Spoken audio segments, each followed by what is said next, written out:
मान हेब चलित वर्षर प्रथम पूर्ण चंद्र ग्रहण देखा लाल चंद्र 1 घंटा 22 मिनिट पर्यंत दृश्यमान हेब एही लाल चंद्र जहाँ को खाली आखिरे देखिपारे ओडिशावासी आमर धर्मीय विश्वास रे चंद्र ग्रहण को नहीं शुभ अशुभर कथा अच्छी पंजिकार चंद्र ग्रहण देवनीति बंद सहित पाक निषेधर नियम रही चंद्र ग्रहण पूर्णग्रास चंद्र ग्रहण स्पर्श आरंभ हो राति 9:57 रे ग्रहण लगे ठीक 9 घंटा पूर्व अर्थात दिन 12:57 ठारू देवनीति पाक निषेध करा राति 1:26 32 सेकेंड ग्रहण मुख्य होब तेणु राति 1:27 पर देवनीति आरंभ हो पार पाक हो पार 7 तारिख दिन 12:57 ठारू राति 1:27 पर्यंत 12.5 घंटा धरी पाक निषेध देवनीति सहित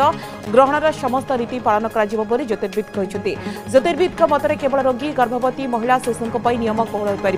एथर ग्रहण मेष वृष मिथुन सिंह कन्या तुला मकर कुंभ राशि व्यक्ति शुभ बाकी कर्कट बिछा धनु मीन राशि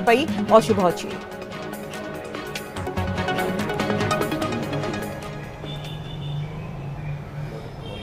7 तारिख रे चंद्रग्रहण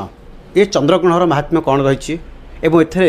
कौन कौन नीति नियम रही ए संक्रांत रे विशेष भाव आलोचना करी हम सहित जोड़ी पंडित श्रीधराचार्य जे भृगु ज्योतिष सर आपको स्वागत। नमस्कार सर ये जो 7 तारिख रे रही चंद्रग्रहण ये चंद्रग्रहण महात्म्य कौन रही एभली चंद्रग्रहण जहाँकि 100 वर्ष पर पड़ी थाए तेणु चंद्रग्रहण आंशिक भी होता है किंतु या संपूर्ण पूर्णग्रास चंद्रग्रहण। अच्छा यार नीति नियम कौन रही ये जो कह जाए पाक निषेध